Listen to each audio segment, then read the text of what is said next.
Sir ಒಂದು ಸರಳ ಪ್ರೇಮ ಕಥೆ ವಿನಯ್ ಸರ್ಗೂ ಪೆಪ್ಪೆ ವಿನಯ್ ಸರ್ಗೂ ಸ್ವಲ್ಪ ಡಿಫ್ರೆನ್ಸ್ ಇದೆ. ಅಲ್ಲಿ ನಾವು ಸಾಫ್ಟ್ ಇದ್ದ, ಇಲ್ಲಿ ಕಣ್ಣುಗಳಲ್ಲೇ ರಕ್ತ ಕಾರ್ತಿದ್ದೀರಾ, ತುಂಬ ಖುಷಿ ಆಗ್ತಿದೆ. ಇವತ್ತಿನ ವಿಶೇಷ ಏನಂದ್ರೆ ಅಣ್ಣವ್ರ ಹೆಸರಿರೋ ಹೋಟೆಲಲ್ಲಿ ಅಣ್ಣವ್ರ ಮೊಮ್ಮಗನ ಜೊತೆ ನಾನು ಊಟ ಮಾಡಕ್ಕೆ ಬಂದಿರೋದು ತುಂಬ ಖುಷಿ ವಿಷಯ. ಅದರಲ್ಲೂ ಕೇರಳ ಸ್ಟೈಲು, ಸೊ ತುಂಬ ಇಂಟ್ರೆಸ್ಟಿಂಗ್ ಅನ್ಸುತ್ತೆ.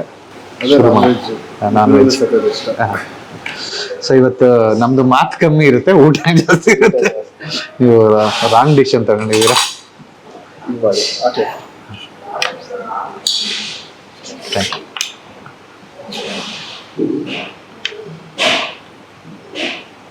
ನಾನ್ ಮೊದ್ಲು ಯಾವಾಗ್ಲೂ ಇಷ್ಟ ಫಸ್ಟ್ ನಾನೇ ಹಾಕಂತ ಇದ್ದೆ, ಆಮೇಲೆ ಪಕ್ಕದಲ್ಲಿ ಹಾಕ್ತಿದ್ದೆ. ಆಮೇಲೆ ಒಂದಿನ ನಾವು ಮಾಡೋದು ಇಲ್ಲ, ಫಸ್ಟ್ ಬೇರೆ ಹಾಕ್ಕೊಂಡು ಆಮೇಲೆ ಹಾಕ್ತಿದ್ದೆ. ಈ ರೀತಿದೆಲ್ಲ ನಿಮ್ಮ ಫ್ಯಾಮಿಲಿಯಿಂದ ಇದು ಸರ್ ಎಲ್ಲ ಡೌನ್ ಟು ಅರ್ತ್. ಈ ರೀತಿ ವಿಷಯಗಳೆಲ್ಲ ತುಂಬಾ ಚೆನ್ನಾಗಿ ಕೇಳಿಸಿದ್ರು. ಅಂದ್ರೆ ಪ್ರತಿಯೊಂದ್ ಸಲನೂ ಯಾರನ್ನ ಏನಾದ್ರು ಹೇಳಿದಾಗ ಹೌದಲ್ಲ ಅಂತ. ಇವತ್ತಿಗೂ ನಾವೆಲ್ಲ ತಟ್ಟೆಯಲ್ಲಿ ಅನ್ನ ಬಿಡಲ್ಲ ಅಂದ್ರೆ ಅದು ಅಣ್ಣವ್ರು ಹೇಳಿರೋ ಕಾರಣ. ನನ್ಗೂ ಸೇಮ್. ಆಮೇಲೆ ಮೊನ್ನೆ ಪ್ರೊಡ್ಯೂಸರ್ ಅದನ್ನ ಪುನರ್ರಚಿಸಿದ್ರು. ನಿಮ್ ಪ್ರೆಸ್ ಮೀಟ್ ಅಲ್ಲಿ ನೋಡ್ತಾ ಇದ್ದೆ, ಖುಷಿ ಆಯ್ತು ಅಣ್ಣವ್ರು ಹೇಳಿದ್ದ ಅಂತ.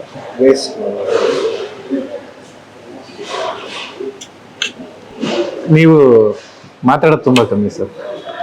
ನಾನೊಂದಷ್ಟು ಮಾತಾಡಿಸ್ತೆ, ಸುತ್ತಾಡಿಸ್ತೆ. ಇಲ್ಲ, ಅಲ್ಲೂ ಕಮ್ಮಿ ಇತ್ತು, ಬಟ್ ನಾನೊಂದಷ್ಟು ಮಾತಾಡ್ಸುತ್ತಷ್ಟೆ. ಬಟ್ ಗೆದ್ದಿದ್ದು ಪೆಪ್ಪೆ ಡೈರೆಕ್ಟರ್. ಅವ್ರು ಮಾತಾಡಲ್ಲ, ವಿಧಿ ಇಲ್ದೆ ನೀವೇ ಮಾತಾಡ್ಬೇಕೀಗ.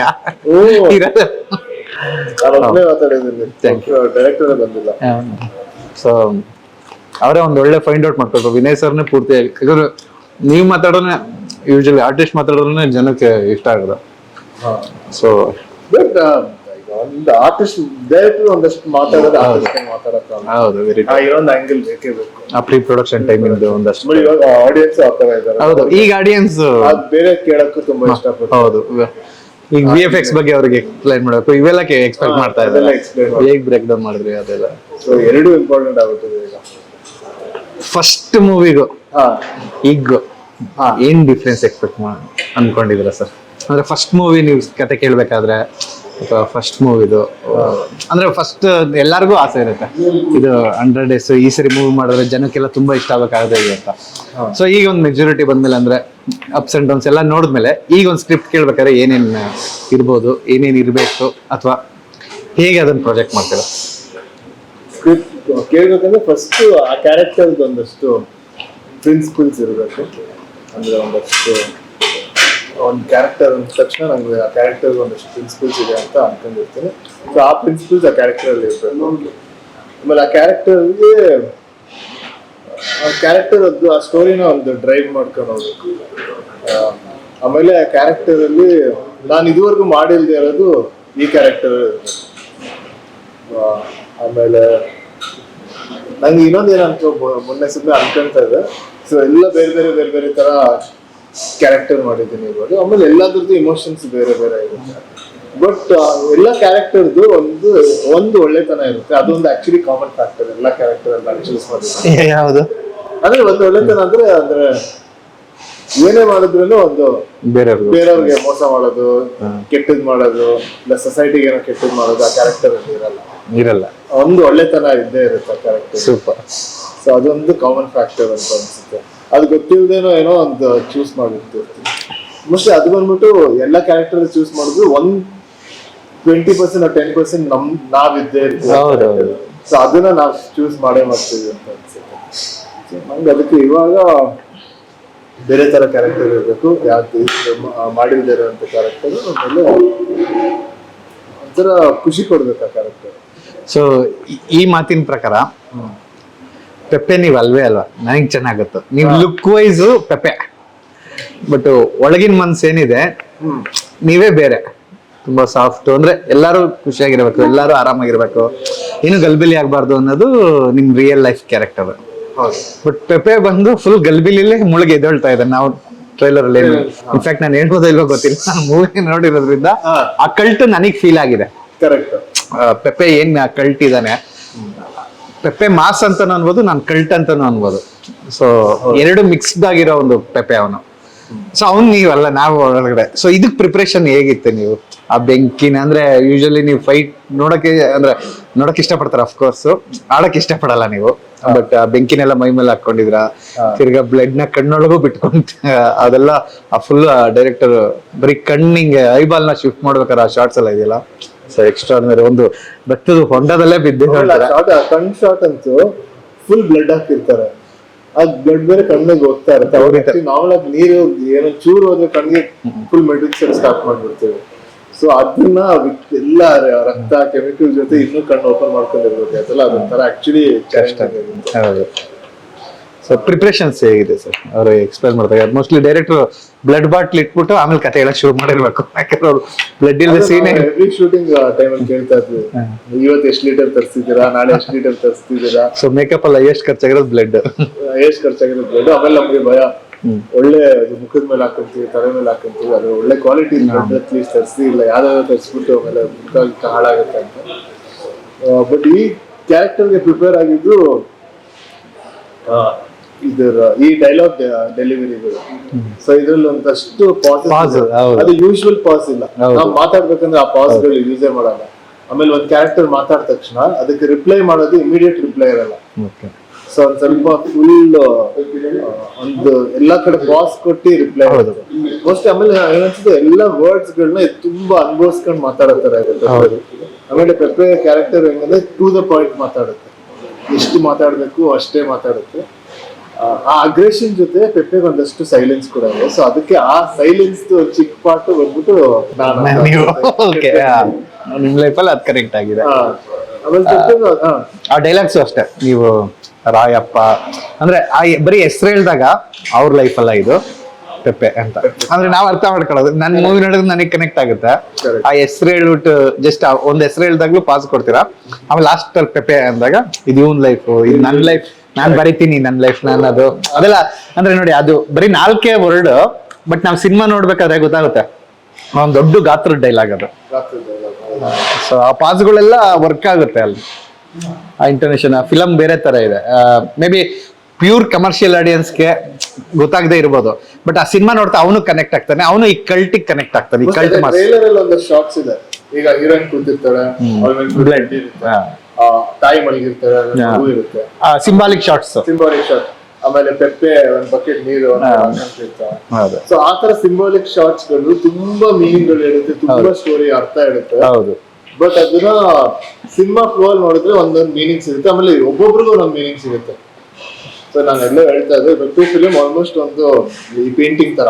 ಹೌದು, ಪೇಂಟಿಂಗ್ ನೋಡಿದಾಗ ಒಬ್ಬೊಬ್ರಿಗೂ ಒಂದೊಂದು ಅವ್ರದೇ ಆದಂತ ಒಂದು, ಸೊ ಆತರ ಒಬ್ಬೊಬ್ರಿಗೂ ಒಂದೊಂದು ಅರ್ಥ ಸಿಗುತ್ತೆ ಸಿನಿಮಾದಿಂದ. ನಾನು ಆ ರೀತಿ ಒಂದು ಸೀನ್ ನೆನಪಿದೆ, ನಾನು ಒಂದು ಒಗಟು ಕೇಳ್ತೀನಿ, ಅದಕ್ಕೆ ಆನ್ಸರ್ ಹೇಳಿ ನಾನು ಆ ಸೀನ್ ಎಕ್ಸ್ಪ್ಲೈನ್ ಮಾಡ್ತೀನಿ. ಓಕೆ. ಇಬ್ರು ಅವಳಿ ಜವಳಿ ಮಕ್ಳು ಇರ್ತಾರೆ, ನೋಡಕ್ ಒಂದೇ ತರ ಇರ್ತಾರೆ, ಬಟ್ ಒಬ್ಬ ರೈಟ್ ಹ್ಯಾಂಡ್ ಬ್ಯಾಟ್ಸ್ಮನ್, ಒಬ್ಬ ಲೆಫ್ಟ್ ಹ್ಯಾಂಡ್ ಬ್ಯಾಟ್ಸ್ಮನ್. ಅಪ್ಪಿದಬ್ಬ ಒಬ್ಬ ಕಳೆದೋದ್ರೆ ಇನ್ನೊಬ್ಬನ್ನ ಮನೆಯವರ ಆಚೆ ಹಚ್ಬಿಡ್ತಾರೆ. ಅವಳಿ ಜವಳಿ ಮಕ್ಳು, ಒಬ್ಬ ರೈಟ್ ಹ್ಯಾಂಡ್, ಅವಳಿ ಜವಳಿ ಮಕ್ಳು, ಒಬ್ಬ ರೈಟ್ ಹ್ಯಾಂಡ್ ಬ್ಯಾಟ್ಸ್ಮನ್, ಒಬ್ಬ ಲೆಫ್ಟ್ ಹ್ಯಾಂಡ್ ಅನ್ಕೊಳ್ಳಿ. ರೈಟ್ ಹ್ಯಾಂಡ್ ಲೆಫ್ಟ್ ಹ್ಯಾಂಡ್ ಅಂದ್ರೆ ಇದು ಚಪ್ಲಿ. ಸೊ ಚಪ್ಲಿ ಅಂದ್ರೆ ಒಂದು ಕಳೆದೋದ್ರೆ ಇನ್ನೊಂದು. ಈಗ ಆಕ್ಚುಲಿ ಫ್ಯಾಷನ್ ಅಂತ ಏನ್ ಬೇಕಾದ್ರೂ ಹಾಕೊಂಬೋದು, ಏನ್ ಬೇಕಾದ್ರೂ ಯಾವ್ದು ಹೊಸ ಶರ್ಟ್ ಯಾವ್ದು ಹಳೆ ಶರ್ಟ್ ಅಂತ ಹೇಳಕ್ಕೆ. ಹೌದು, ಈಗ ಕಿತ್ತೋಗಿದ್ರೆ ಹಾಕೊಂಡು ಹೋಗೋದು ಅದು ಪರವಾಗಿಲ್ಲ. ಸೊ ನಾನು ಈ ಸೀನ್ ಏನ್ ಕೇಳಿದೆ ಅಂದ್ರೆ, ನಿಮ್ ಸಿನಿಮಾದಲ್ಲಿ ಒಂದು ಸೀನ್ ಇದೆ, ನಾವ್ ಯೂಶಲಿ ಮಾತಾಡ್ತೀವಲ್ಲ, ನನ್ನ ಹೆಗಡನ ನಿಮ್ ಮನೆ ಹತ್ರ ಬರಲ್ಲ ಹೋಗು ಅಂತ, ಆ ರೀತಿ ಇದೊಂದು ಸಿಂಬಾಲಿಕ್ ಸೀನ್ ಇಟ್ಟಿದ್ದಾರೆ ಡೈರೆಕ್ಟರ್. ಅದು ಅಂದ್ರೆ ಫಸ್ಟ್ ಲಾಸ್ಟ್ ಕನೆಕ್ಟ್ ಮಾಡ್ತಾರೆ, ಅದು ತುಂಬಾ ಚೆನ್ನಾಗಿ. ಈ ರೀತಿ ಸಿಂಬಾಲಿಕ್ ಸೀನ್ಗಳು ತುಂಬಾ ಇದೆ. ನೀವ್ ಹೇಳ್ದಂಗೆ ಪೇಂಟಿಂಗ್ ಪೆಪ್ಪೆ ಒಂದು mass painting. So may be repeat audience ಜಾಸ್ತಿ ಇರ್ತಾರೆ. ಆಮೇಲೆ ಹೆಚ್ಚಿಗೆ ಸಲ ನೋಡಿದಷ್ಟು ಇದು ವೈನ್ ತರ, ಅಂದ್ರೆ ಹೆಚ್ಚಿಗೆ ಆದಷ್ಟು ರುಚಿ ಜಾಸ್ತಿ ಅನ್ನೋದ್ರ. ಯಾಕಂದ್ರೆ ತುಂಬಾ ಕನೆಕ್ಟಿಂಗ್. ಫಸ್ಟ್ ಟೈಮ್ ನೋಡಿ ಆಚೆ ಬಂದಂಗೆ ನಾನೇ ಅಂದ್ರೆ ಇಡೀ ರಾತ್ರಿ ಕೊರೆಯುತ್ತಿರುತ್ತೆ ಬೆಳಿಗ್ಗೆ. ಅಂದ್ರೆ ನಾವಿನ್ನ ಕತೆ ಮಾಡ್ತಾ ಇರ್ತೀವಿ ಮೋಸ್ಟ್ಲಿ, ಆಮೇಲೆ ರಿಯಲೈಸ್ ಅದಕ್ಕೆ ಕನೆಕ್ಟ್ ಆಯ್ತು ಅದಕ್ಕೆ ಅದು ಅಂತ. ಸೊ ನಾನು ಇನ್ನೊಂದ್ಸಲ ರಿಲೀಸ್ ಆಗಿಲ್ಲ, ನಾನು ಪ್ರೊಡ್ಯೂಸರ್ ಕೇಳಕ್ಕಾಗಿಲ್ಲ, ಬಟ್ ನಾನು ವೆಯ್ಟ್ ಮಾಡ್ತಾ ಇದ್ದೀನಿ ಕೆಲವು ಡಾಟ್ಸ್ ಕನೆಕ್ಟ್ ಮಾಡ್ಕೊಳ್ತೆ. ಸೊ ಮೇ ಬಿ ಆಡಿಯನ್ಸ್ಗೂ ಅಂದ್ರೆ ಅಫ್ಕೋರ್ಸ್ ವಿಸಲ್ ಹೊಡೆಯೋ ಸೀನ್ಗಳಿದೆ, ಇಂಟ್ರೋಲ್ ಇರ್ಬೋದು, ಆ ರೀತಿವೆಲ್ಲ ಕ್ಲೈಮ್ಯಾಕ್ಸ್ ಆ ರೀತಿವೆಲ್ಲ ಇದಾವೆ ಎಲಿವೇಶನ್ ಸೀನ್ಗಳು. ಅದು ಬಿಟ್ಟು ತುಂಬಾ ಕನೆಕ್ಟಿಂಗ್ ಮಾಡ್ಕೊಳ್ಳೋದು ಆ ರೀತಿ ಎಲ್ಲ. ಈಗ ಏನು OTT ಅಡಿಕ್ಟ್ ಆಗಿದ್ದಾರೆ ಅಂತ ಹೇಳ್ತಾರ, ಅವ್ರಿಗೆಲ್ಲ ಪೆಪೆ ಥಿಯೇಟರ್ ಸಿನಿಮಾ, ಅವರೆಲ್ಲ ಥಿಯೇಟರ್ ಬಂದ್ರೆ ಹ್ಯೂಜ್ ಮ್ಯೂಸಿಕ್ ಇರ್ಬೋದು, ಅಥವಾ ನೀವು ನಿನ್ ಚಿಕ್ಕಪ್ಪ ಬಂದಾಗ ವೈಟ್ ಶಾರ್ಟ್ಸ್ ಗಳು ಇರ್ಬೋದು, ಅವೇನೋ ಒಂದು ಮಜಾ ಕೊಡುತ್ತೆ. ಆಮೇಲೆ ಇನ್ನೊಂದೇನಂದ್ರೆ ಈಗ ಈ ಸಿನಿಮಾದಲ್ಲಿ ಒಂದಷ್ಟು ಅಡ್ರಿನಲಿನ್ ಕೊಡುತ್ತೆ, ರಶ್ ಕೊಡುತ್ತೆ, ಬಟ್ ಕ್ಲೈಮ್ಯಾಕ್ಸ್ ಅಲ್ಲಿ ಒಂಥರ ಸೈಲೆನ್ಸ್ ಕ್ರಿಯೇಟ್ ಮಾಡುತ್ತೆ. ಹೌದು, ಒಂಥರ ನೋಡ್ಕೊಂಡು ಇಷ್ಟು ನೋಡ್ಕೊಂಡು ಇದೆ ಅಂತ ಒಂದಷ್ಟು ಸೈಲೆನ್ಸ್ ನ ಕ್ರಿಯೇಟ್ ಮಾಡಿ ಯೋಚನೆ ಮಾಡಿಸುತ್ತೆ ಅನ್ಸುತ್ತೆ ಆಡಿಯನ್ಸ್. ಹೌದು, ಅಂದ್ರೆ ಎವ್ರಿ ಸೀನ್ ಡೆಪ್ತ್ ಇದೆ. ಅದೊಂದು ಅಲ್ಲೊಂದು ಜಾನಪದ ಕತೆ ಇರ್ಬೋದು, ಇಲ್ಲ ಒಬ್ರು ಮೈಗ್ರೇಟ್ ಆದವ್ರದ್ದು ಒಂದು ಕತೆ ಇರ್ಬೋದು, ಅದ್ ಬಿಟ್ಟು ಒಂದು ಕಮರ್ಷಿಯಲ್ ಇವತ್ತಿನ ದಂಧೆದಾರಕ್ಕೆ ಏನ್ ಹೋಗ್ತಿದೆ ಅದ್ರದ್ದು ಒಂದು ಕತೆ ಇರ್ಬೋದು. ಒಂದ್ ಸಿಂಗಲ್ ಲೈನ್ ಇದ್ರು ಇಷ್ಟು ಡೆಪ್ತ್ಗಳ ಕತೆನ ನಮ್ಗೆ ಫ್ಲೋ ಅಲ್ಲಿ ಹೇಳ್ತಾರೆ. ಆಮೇಲೆ ಒಂದೊಂದ್ ಕ್ಯಾರೆಕ್ಟರ್ ಒಂದ್ ಕತೆ. ಹೌದು, ಅವ್ರವ್ರದ್ದು ಕತೆ, ಪರ್ಸನಲ್ ಕತೆಗಳು. ಹೌದು, ಬರೀ ಸಿನಿಮಾದ ಒಂದ್ ಸ್ಟೋರಿ ಇಲ್ದೆ ಅವ್ರದ್ದು ಪರ್ಸನಲ್. ನಮಗ್ ಪೆಪೆ ನೋಡಿದಾಗ ಹೀರೋ ಎಲಿವೇಶನ್ ಕಂಡ್ರು ಅಲ್ಲಿ ಹೋದ್ರೆ ಒಂದೊಂದ್ ಕ್ಯಾರೆಕ್ಟರ್ಗೂ ಅವ್ರದೇ ಆದಂತ ಒಂದ್ ಕತೆ ಇದೆ. ಪೊಲಿಟಿಷಿಯನ್ ಅವನದೇನೋ ಒಂದ್ ಕನ್ಸಿನ ಕತೆ ಇದೆ, ಇನ್ನೊಬ್ಳು ಒಂದು ರಿವೆಂಜ್ ಡ್ರಾಮಾಗೋಸ್ಕರ ಅವಳು ಯಾವ ಲೆವೆಲ್ ಹೋಗಕ್ಕೂ ರೆಡಿ ಅನ್ನೋದೊಂದು ಇದೆ. ಸೊ ಆ ರೀತಿ ಎಲ್ಲ ಒಂದು ಹೀರೋ ಒಂದು ಸ್ಟ್ರಗಲ್ ಇದೆ. ಹೌದು, ಸೊ ತಾಯಿ ಇದೊಂದು ಕ್ಯಾರೆಕ್ಟರ್ ಪಾಪ ಥ್ರೂಟ್ ಹೇಳ್ಕೊಂಡ್ ಕೊನೆಗೆ. ಸೊ ತುಂಬಾ ಚೆನ್ನಾಗಿ ಬಂದಿದೆ ಪೆಪೆ, ನಾವೇನ್ ನೋಡಿದೀವಿ. ಒಂದ್ ದೊಡ್ಡ ಮೈಲಿಗಲ್ಲಾಗ್ಬೋದು ಅಂತ ಒಂದು ಭರವಸೆನೂ ಇದೆ, ಆಶಯನೂ ಇದೆ. ನೀವ್ ವರ್ಕ್ ಮಾಡಿರೋರಲ್ಲಿ ಫೇವ್ರೆಟ್ ಡೈರೆಕ್ಟರ್ಸ್? ಕೋರ್ಸ್ ಈ ಎಪಿಸೋಡ್ಗೆ ನನ್ನ ಹೆಸರು ಹೇಳ್ಬೋದು. ಇಲ್ಲ ನಂಗೆ ಆಕ್ಚುಲಿ ಒಂದು ಸಲ ಪ್ರೇಮ ಹೇಳಿ ಸಖತ್ ಖುಷಿ ಅಂದ್ರೆ ಆ ಕ್ಯಾರೆಕ್ಟರ್ ಆತರ ಇದೆ. ಆಮೇಲೆ ರಾಮ್ ಕಾಮ್ ಮಾಡಿದ್ರೆ ಅಷ್ಟೇ ಒಂಥರ ಪಾಸಿಟಿವ್ ಮೂಡ್ ಇರುತ್ತೆ. ಡೈಲಿ ನಾವು 3-4 ಮಂತ್ ಶೂಟ್ ಮಾಡಿದ್ರು ಇಡೀ ಶೂಟ್ ಅಲ್ಲಿ ನಾವು ಅದೇ ಫೀಲಿಂಗ್ ನ ಕ್ಯಾರಿ ಮಾಡ್ಕೊಂಡು ಹೋಗ್ತಾ ಇರ್ತೀವಿ. ಖುಷಿಯಾಗಿರುತ್ತೆ. ನಾವು ಒಂದು ಸಲ ಆದ್ಮೇಲೆ ನಾನು ಎದುರು ಪಿಕ್ಚರ್ ಫಸ್ಟ್ ಕಳಿಸ್ತಿದ್ರಾ? ಸಖತ್ ಕಳಿಸ್ತಾ ಇದೆ. ಒಂದು ಸಲ ಪಿಕ್ಚರ್ ಆದ್ಮೇಲೆ ಆಕ್ಚುಲಿ ಒಂದು ಸರಳ ಪ್ರೇಮಕತೆ ಟೈಮಲ್ಲಿ ಪೆಪೆ ರಿಲೀಸ್ ಆಗುತ್ತೆ, ಒಂದು ಸರಳ ಪ್ರೇಮಕತೆ ಆಗುತ್ತೆ ಅಂತ ಒಂದು ಪಾಯಿಂಟ್ ಬಂತು. ನಾನು ಟ್ರೈಲರ್ ನೋಡಿದೆ ಪೆಪೆ, ಅಂದ್ರೆ ಶೋರಿಲ್ ತರ ರಫ್ ಕಟ್ ಮಾಡಿದ್ದ ಮನು ಅವತಾರ ಪುರುಷ ಎಡಿಟ್ ಹೋಗಿದಾಗ ನೋಡಿದೆ. ನಾನು ಡಿಸೈಡ್ ಮಾಡಿದೆ ಪೆಪ್ಪೆ ಆದ್ಮೇಲೆ ಜನ ವಿನಯ್ ಸರ್ನ ಪೆಪ್ಪೆ ತರನೇ ನೋಡಕ್ ಇಷ್ಟ ಪಡ್ತಾರೆ, ಒಂದು ಸರಳ ಪ್ರೇಮಕತೆ ತರ ನೋಡಕ್ ಇಷ್ಟ ಪಡಲ್ಲ. ಮೇ ಬಿ ಓಪನಿಂಗ್ ಇನ್ನೊಂಚೂರು ದೊಡ್ಡ ಹ್ಯೂಜ್ ಆಗಿ ಸಿಗ್ಬೋದು ನನಗೆ, ಬಟ್ ಜನ ಆ ಕ್ಯಾರೆಕ್ಟರ್ ಫಿಕ್ಸ್ ಆಗಿರ್ತಾರೆ, ಹೊಡಿಬೇಕು ಅವನು ಎದ್ದೇಳ್ಬೇಕು, ಹಂಗೆ ಅಗ್ರೆಸಿವ್ ಇರ್ಬೇಕು ಅಂತ. ಸೊ ಬೆಟರ್ ನಾನು ಪೆಪ್ಪೆ ಬಿಫೋರ್ ಬರೋದೇ ಬೆಟರ್ ಅಂತ ನನ್ಗನ್ಸಿ. ನಂಗೆ ಎಷ್ಟು ಇದಿಷ್ಟ ಅಷ್ಟೇ ನಂಗೆ ರಾಮ್ ಕಾಮ್ ತುಂಬಾ ಇಷ್ಟ. ಸೊ ಪೆಪ್ಪೆ ಆದ್ಮೇಲೆ ರಾಮ್ ಕಾಮ್ ಅಂತ 100% ಮಾಡೇ ಮಾಡ್ತೀನಿ. ಸರ್ ಇದು ಫಸ್ಟ್ ಕ್ವಶನ್ ಕೇಳಿದ್ದು ಯಾವ ಡೈರೆಕ್ಟರ್ ಇಷ್ಟ ಅಂತ ಸುಮ್ಮನೆ ಅದು ಕೇಳಿದ್ದು. ಅಂದ್ರೆ ಪ್ರತಿ ಡೈರೆಕ್ಟರ್ದು ನೀವು ವರ್ಕ್ ಮಾಡೋದು ಅವರಿಂದ ಏನ್ ಟೇಕ್ ಸರ್?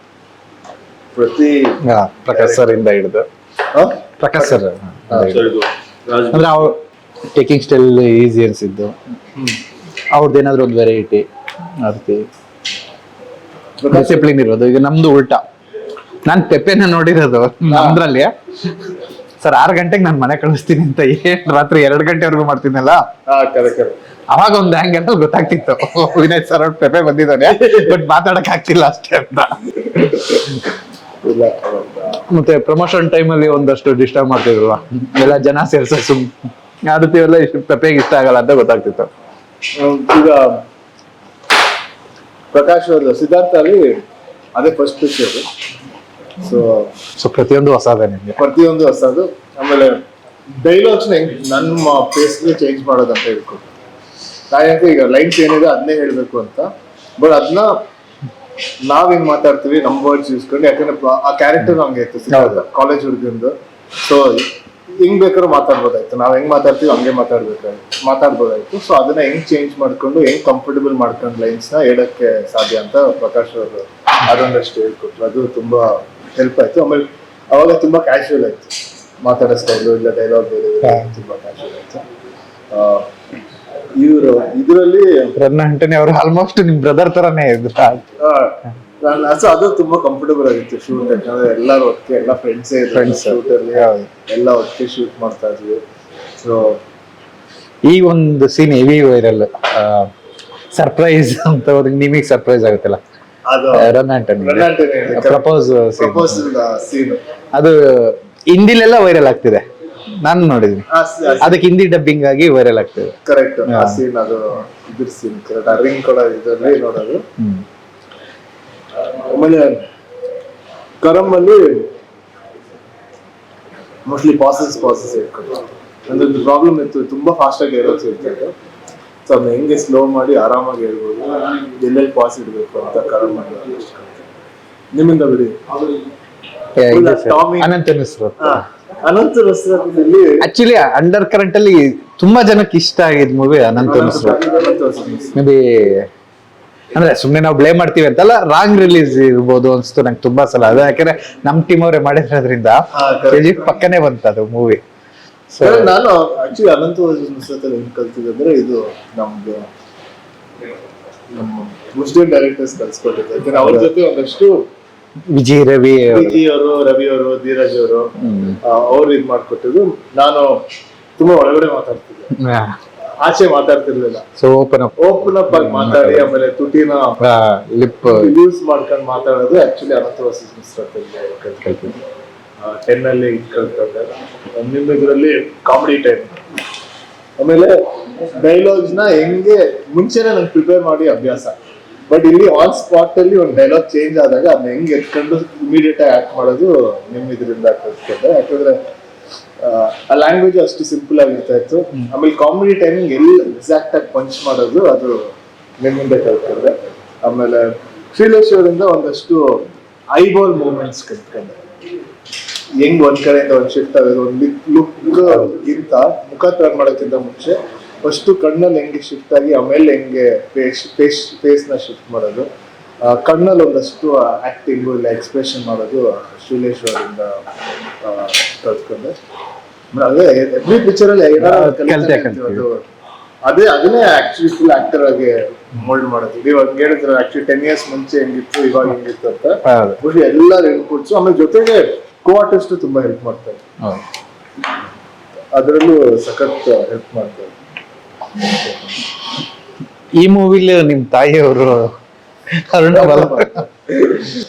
ಮೂರನೇ ಪಿಕ್ಚರ್ ಆಕ್ಚುಲಿ ಬಟ್ ಇದ್ರಲ್ಲಿ ತಾಯಿ ಮಗಂದು ರೋಲ್ ಚೆನ್ನಾಗಿದೆ ಈ ಮೂವಿ. ಇದ್ರಲ್ಲಿ ಒಂದಷ್ಟು ಸೆಂಟಿಮೆಂಟ್ಸ್, ತಾಯಿ ಮಗಂದು ರೋಲು, ಆಮೇಲೆ ಅವರಿಬ್ರು ಹೇಗಿರ್ತಾರೆ ಜೊತೆಗೆ ಅವರಿಬ್ರು ಮಾತಾಡೋ ಸ್ಟೈಲು, ಅದು ಅಂದ್ರೆ ಯೂನಿಕ್ ಇದ್ದ ಸ್ವಲ್ಪ ಬೇರೆ ತರ ಇದೆ. ಜೊತೆ ಥರ್ಡ್ ಪಿಕ್ಚರ್ ಅವರಿಬ್ರು ಆ ರಿಲೇಶನ್ಶಿಪ್ ನಮ್ಗೆ ತುಂಬಾ ಇಷ್ಟ. ಇದ್ರಲ್ಲಿ ಎಲ್ಲಾ ಕ್ಯಾರೆಕ್ಟರ್ ರಿಲೇಶನ್ಶಿಪ್ಸ್ ಒಂಥರ ತುಂಬಾ ಚೆನ್ನಾಗಿದೆ. ನಿಮ್ದು ಚಿಕ್ಕಪ್ಪ ಅವ್ರದ್ದು ಇರ್ಬೋದು ಸಿನಿಮಾದೊಳಗಿನ, ನಮ್ದು ಚಿಕ್ಕಪ್ಪ ಅದು ಮದರ್ದು, ಆಮೇಲೆ ಹೀರೋಯಿನ್ ಜೊತೆ ಇನ್ನೊಂಥರ ರಿಲೇಶನ್ಶಿಪ್. ಯಾಕಂದ್ರೆ ಅವ್ನ್ ಮಾತಾಡ್ಬೇಕಾದ್ರೆ ತೋರ್ಸಲ್ಲ, ಬಟ್ ಆಮೇಲೆ ಆ ಸ್ಕೂಲ್ ಹತ್ರ ಹೋಗಿ ಅವ್ನ್ ಲವ್ ತೋರಿಸ್ತಾನೆ, ಅವಳಿಗೆ ತೋರ್ಸಲ್ಲ, ಕರೆಕ್ಟ್, ಬಟ್ ಬೇರೆಯವ್ರ ಮುಖಾಂತರ ತೋರಿಸ್ತಾನೆ. ಅವರ ಲವ್ ಲ್ಯಾಂಗ್ವೇಜ್ ಒಂಥರ ಬೇರೆ. ಅಂದ್ರೆ ಎಲ್ಲ ಅಡಕವಾಗಿದೆ ಆ ಪೆಪ್ಪೆಲಿ. ಕ್ಯಾಸ್ಟಿಸಮ್ ಇರ್ಬೋದು, ಇಲ್ಲ ಅವ್ರ ಫೆಮಿನಿಸಮ್, ಹೌದು, ಅದ್ರ ಬಗ್ಗೆ ತುಂಬಾ ಮಾತಾಡಿದ್ದಾರೆ. ಅದ್ರ ಬಗ್ಗೆ ತುಂಬಾ ಕ್ಯಾಸ್ಟ್ ಬಗ್ಗೆ ತುಂಬಾ ಮಾತಾಡಿದ್ದಾರೆ. ಆಮೇಲೆ ಫ್ಯಾಮಿಲಿ ಪ್ರೆಷರ್ಸ್, ರೆಸ್ಪೆಕ್ಟ್ ಅದೆಷ್ಟು ಇಂಪಾರ್ಟೆಂಟ್. ಪಾಲಿಟಿಕ್ಸ್ ಬಗ್ಗೆ, ಹೌದು, ಎಲ್ಲದ್ರದ್ದು ಒಂದಷ್ಟು ವಿಷಯ ಎಷ್ಟು ಹೇಳ್ಬೇಕು ಅಷ್ಟೇ. ಹೌದೌದು. ಪಬ್ಲಿಸಿಟಿ ಈಗ ಎಷ್ಟು ಮಾಡಿ ಸರ್, ಫಸ್ಟ್ ಅನ್ನೋರ್ ಕರ್ದಲ್ಲೆಲ್ಲ ಅನೌನ್ಸ್ ಮಾಡಿದ್ರೆ ಇಟ್ಟು, ಆಮೇಲೆ ಒಂದು ಪಾಯಿಂಟ್ ಆದ್ಮೇಲೆ ಒಂದು ರೆಗ್ಯುಲರ್ ಪಬ್ಲಿಸಿಟಿ ಇತ್ತು. ಪೇಪರ್ ಆಡ್ಸು, ಹೋರ್ಡಿಂಗ್ಸು, ರೋಡ್ ಪೋಸ್ಟರ್ಸು, ಡಿಸ್ಟ್ರಿಬ್ಯೂಟರ್ಸ್ ಅವರು ಏರಿಯಾ ತಗೊಳ್ಳೋರು ಆ ರೀತಿ ಎಲ್ಲ. ಇನ್ನೊಂದು ಪಾಯಿಂಟ್ ಆದ್ಮೇಲೆ ಯಾವಾಗ ಸೋಷಿಯಲ್ ಮೀಡಿಯಾ ಎಲ್ಲ ಎವಾಲ್ವ್ ಆಯ್ತು, ಸೊ ಸ್ವಲ್ಪ ಫೇಕ್ ಪಬ್ಲಿಸಿಟಿಗೂ ಶುರುವಾದ. ನಾವ್ ಹಿಟ್ಟಾಗಿಲ್ಲ ಅಂದ್ರೂ ಹಿಟ್ ಅಂತ, ಸಾಂಗ್ ಹಿಟ್ ಅಂತ ತೋರಿಸ್ಕೊಳ್ಳೋದು, ಅಥವಾ ಮಿಲಿಯನ್ಸ್ ಓಡಿಸೋದು. ಯಾಕಂದ್ರೆ ಕೆಲವು ಮೂವಿಗೆ ವರ್ಕ್ ಆದೋ. ಇವನ್ ನಾನು ಕೆಲವೊಂದು ಮಾಡಿದ್ದೀನಿ ಫೇಕ್, ಅಂದ್ರೆ ಬೂಸ್ಟ್ ಮಾಡೋದು. ಸೊ ಈಗ ಇವತ್ತಿಗೆ ಬಟ್ ಏನೇ ಆದ್ರೂ ಅಲ್ಟಿಮೇಟ್ಲಿ ವಿನಾಯಕ್ ಕಂಟೆಂಟ್ ಅದ್ ನಮ್ಗೆ ಎಲ್ಲರೂ ಗೊತ್ತಿರುತ್ತೆ. ಆದ್ರೂ ಕೆಲವೊಂದ್ಸಲ ಅಂದ್ರೆ ನಾವ್ ಮಾತು ಕೇಳ್ತೀವಿ, ಯಾವತ್ತು ಜನ ಒಳ್ಳೆ ಸಿನಿಮಾ ಸೋಲ್ಸಲ್ಲ, ಕಂಟೆಂಟ್ ಇಲ್ಲ ಅಂದ್ರೆ ಮೂವಿ ಗೆಲ್ಲಲ್ಲ ಅಂತ. ಬಟ್ ಇರೆಸ್ಪೆಕ್ಟಿವ್ ರಿಸಲ್ಟ್ಸ್ ನಾವು ನೋಡಿದ್ವಿ, ಬಾಕ್ಸ್ ಆಫೀಸ್ ರಿಸಲ್ಟ್ಸ್ ಆವರೇಜ್ ಮೂವಿಗಳು ತುಂಬಾ ದುಡ್ಡು ಮಾಡಿರೋದು ನೋಡಿದ್ವಿ. ಈಗ ಏನೋ ವರ್ಕ್ ಆಗಿದೆ ಅಂತ ಹೇಳಿ ಸುಮ್ಮನೆ ಆಗ್ತೀವಿ ನಾವು. ತುಂಬಾ ಒಳ್ಳೆ ಮೂವೀಸ್ ಈಗ ಪಿಕಪ್ ಆಗುತ್ತೆ ಅಂತ ಹೇಳಿ ಪಿಕಪ್ ಆಗದೆ ಇರೋದು ಹೋಗಿದೆ. ಸೊ ಈ ನೆಗೆಟಿವ್ ಪಬ್ಲಿಸಿಟಿ ಮತ್ತೆ ಈ ರೀತಿ ಫೇಕ್ ಪಬ್ಲಿಸಿಟಿ ಸಿನಿಮಾಗೆ ಇಂಪಾರ್ಟೆಂಟ್ ಅಥವಾ ಹೇಗೆ ವರ್ಕ್ ಆಗ್ತಿದೆ ಈಗ ಹೇಗೆ ಅಂತ ಹೇಳಿ ಸರ್? ಅದೇ ಮೇನ್ ಪಬ್ಲಿಸಿಟಿ ಬಂದ್ಬಿಟ್ಟು ನಮ್ಗೆ ಟ್ರೈಲರ್ ಅನ್ಸುತ್ತೆ. ಅದೇ ಮೇನ್ ಇನ್ವಿಟೇಷನ್. ಏನೇ ಮಾಡಿದ್ರು ಟ್ರೈಲರ್ ಚೆನ್ನಾಗಿದ್ರೆ ನಾವು ಮಾಡಿರೋ ಪಬ್ಲಿಸಿಟಿಗೆ ಇನ್ನೊಂದು ಅದು ಬೋನಸ್ ತರ ಆಗ್ತದೆ. ಹೌದು. ಸೊ ಈಗ ನಮ್ಮ ಟ್ರೈಲರ್ ಚೆನ್ನಾಗಿದ್ರೆ ನಾವು ಮಾಡಿರೋ ಇಂಟರ್ವ್ಯೂಸ್ ಎಲ್ಲ ನೋಡ್ತಾರೆ. ಸೊ ಟ್ರೈಲರ್ ಚೆನ್ನಾಗಿದ್ರೆ ಈಗ ಸಾಂಗ್ ಹಾಡ್ ಬಂದ್ರೆ ಅದ್ರ ಜೊತೆ ರಿಲೇಟ್ ಮಾಡ್ತಿರುತ್ತೆ. ಸೊ ಟ್ರೈಲರ್ ಬಂದ್ಬಿಟ್ಟು ಒಂಥರ ಮೇನ್ ಫಸ್ಟ್ ನಾವ್ ಏನ್ ಬಿಡ್ತೀವಿ ನಮ್ಮ ಸಿನಿಮಾ ಬಗ್ಗೆ ಅದು ತುಂಬಾ ಇಂಪಾರ್ಟೆಂಟ್, ಅದು ತುಂಬಾ ಕಚ್ಕೊಳುತ್ತೆ. ಬಟ್ ಏನಂದ್ರೆ ಇವಾಗ ನಮ್ಗೆ ಮುಂಚೆಗಿಂತ ಆಕ್ಚುಲ್ ಆಗಿ ಕನ್ನಡ ಫಿಲ್ಮ್ ಇಂಡಸ್ಟ್ರಿ ನೋಡಕ್ ಹೋದ್ರೆ ನಂಬರ್ ಆಫ್ ಫಿಲ್ಮ್ಸ್ ಇವಾಗ ಇನ್ನೂ ಜಾಸ್ತಿ ಆಗಿದೆ ಮುಂಚೆಗಿಂತ. ಇವಾಗ ಒಂದು ಎಷ್ಟೋ ಸಿನಿಮಾ ಒಂದೊಂದ್ ವೀಕ್ ಒಂದೊಂದ್ಸರಿ ಪಿಕ್ಚರ್ ಎಲ್ಲ ರಿಲೀಸ್ ಇರುತ್ತೆ. ಸೊ ಅಷ್ಟು ಪಿಕ್ಚರ್ ರಿಲೀಸ್ ಆಗ್ಬೇಕಂದ್ರೆ ನೀವು ಅಷ್ಟು ಆಡ್ಸ್ ಕೊಡ್ಲೇಬೇಕು. ಅಂದ್ರೆ ಜನಕ್ಕೂ ಗೊತ್ತಾಗಲ್ಲ ಎಲ್ಲಿದೆ ಯಾವ ಪಿಕ್ಚರ್ ಇದೆ, ಎಲ್ಲ ಒಂದ್ ಪಿಕ್ಚರ್ ಮಧ್ಯ ಮುಚ್ಚೋಗ್ಬಿಡುತ್ತೆ. ಅವಾಗ ಜೊತೆಗೆ ನಮ್ಗೆ IPL ಇದೆ, ಯಾಕಂದ್ರೆ ಅವ್ರು ಕೋಟಿ ಹಾಕಿರ್ತಾರೆ ಅಡ್ವರ್ಟೈಸ್ಮೆಂಟ್. ಇಲ್ಲ ಒಂದು ದೊಡ್ಡ ಪಿಕ್ಚರ್ ಬಂದ್ರೆ ಅಂದ್ರೆ 100 crore 200 crore ಇದು ಏನದು ಬಡ್ಜೆಟ್ ಒಂದು ಸಿನಿಮಾ ಬಂದ್ರೆ, ಸೊ ಅವ್ರದ್ದು ಬಡ್ಜೆಟ್ ಆಫ್ ಅಡ್ವರ್ಟೈಸ್ಮೆಂಟ್ ಒಂದು 10 crores ಇರುತ್ತೆ, 20 crores. ಬಟ್ ನಾವು ನಾರ್ಮಲ್ ಪಿಕ್ಚರ್ ಮಾಡಿದಾಗ ಆ ತರ ಅಡ್ವರ್ಟೈಸ್ ಮಾಡಕ್ ಚಾನ್ಸೇ ಆಗಿಲ್ಲ. ಸೊ ಅದಕ್ಕೆ ಮುಚ್ಚೋಗುತ್ತೆ. ಸೊ ಅದಕ್ಕೆ ನೀವು ಅದು ಒಂಥರ ನೆಸೆಸಿಟಿ ಇದೆ. ನೀವು ಒಂದಷ್ಟು ಪುಷ್ ಮಾಡಬೇಕು, ಬೂಸ್ಟ್ ಮಾಡಬೇಕು, ಆಮೇಲೆ ಸುಮಾರು ಕಂಟೆಂಟ್ಸ್ ಮಾಡ್ತಾ ಇರಬೇಕು, ಆಮೇಲೆ ಇಂಟರ್ವ್ಯೂಗಳು ಮಾಡ್ತಾ ಇರಬೇಕು, ಒಂದಷ್ಟು ಗಿಮಿಕ್ಗಳು ಮಾಡ್ತಾ ಇರಬೇಕು. ಅದೆಲ್ಲ ತುಂಬಾ ನೀಡ್ ಇದೆ. ಇಲ್ಲಾಂದ್ರೆ ನಾವೆಲ್ಲ ಪಿಕ್ಚರ್ ಕರೆಕ್ಟ್ ಚೆನ್ನಾಗಿದೆ 100% ಅದು ಇದಾಗುತ್ತೆ. ಬಟ್ ಆ ಚೆನ್ನಾಗಿರೋ ಪಿಕ್ಚರ್ ಇದೆ ಅಂತ ಒಂಚೂರು ತೋರ್ಸಕ್ ಅಟ್ಲೀಸ್ಟ್ ಸ್ಟಾರ್ಟಿಂಗ್ ಮಾಡ್ಲೇಬೇಕು. ಫಸ್ಟ್ ಡೇ ಆದ್ಮೇಲೆ ಜನನೇ ತಗೊಂಡು ಹೋಗ್ತಾರೆ ಚೆನ್ನಾಗಿದೆ. ಬಟ್ ಇದು ಪೆಪೆ ಟ್ರೇಲರ್ ಈಗ 1 million ಹೋಗಿರೋದು. ಸೊ ಶ್ರೀರಾಮ್ ಸರ್ಗೆ ಹೇಳ್ದೆ ಸರ್ ಬೂಸ್ಟ್ ಮಾಡೋಣ ಇದು ಅಂತ. ಶ್ರೀರಾಮ್ ಸರ್ ಹೇಳಿದ್ರು ಇಲ್ಲ, ಈ ಟ್ರೇಲರ್ಗೆ ಆ ವ್ಯಾಲ್ಯೂ ಇದೆ, ಅದು ನ್ಯಾಚುರಲ್ ಹೋಗ್ಲಿ ಅಂತ. ಯಾಕಂದ್ರೆ 1 million ಈಗ ಒಂದು ಸರಳ ಪ್ರೇಮಗಿದ್ರೆ 1 million ಹೋಗಿದೆ. ಆ 10 ಲಕ್ಷ ಜನದ ಏನ್ ನೋಡ್ತಾರೆ ಅದು ಯೂಜ್. ಆಕ್ಚುಲಿ ರಿಯಲ್ ಲೈಫ್ ಅಲ್ಲಿ ಈಗ ನಮ್ ತಂದೆಯವರು ಈ ರೀತಿ ಕ್ಯಾರೆಕ್ಟರ್ಸ್ಗೆಲ್ಲ ಟ್ರೇಲರ್ ರೀಚೇ ಆಗಲ್ಲ. ಅವ್ರು ನೋಡಲ್ಲ, ಅವ್ರು ಟ್ರೇಲರ್ಗಳು ಅವ್ರ ನ್ಯೂಸೇ ನೋಡ್ತಿರ್ತಾರೆ. ಕೆಲವೊಂದು ವರ್ಗ ಸ್ಪೋರ್ಟ್ಸೇ ನೋಡೋರು ಇರ್ತಾರೆ. ಅವ್ರಿಗೆ ಏನಿದ್ರು ಯೂಟ್ಯೂಬ್ ತೆಗೆದ್ರು ಹೋಗಲ್ಲ. ಸೊ ಸುಮ್ನೆ ಬೂಸ್ಟ್ ಮಾಡಿ ನಂಬರ್ ಮಾಡಕ್ಕಿಂತ ನ್ಯಾಚುರಲ್ 10 ಲಕ್ಷ ಜನ ನೋಡಿದ್ರೆ ತುಂಬಾ ದೊಡ್ಡ ವಿಷಯ. ಅದ್ ಬಿಟ್ಟು ಥಿಯೇಟರ್ ಹಾಕಿದ್ರೆ ಅದನ್ನ ನೋಡಿರ್ತಾರೆ ಟ್ರೇಲರ್.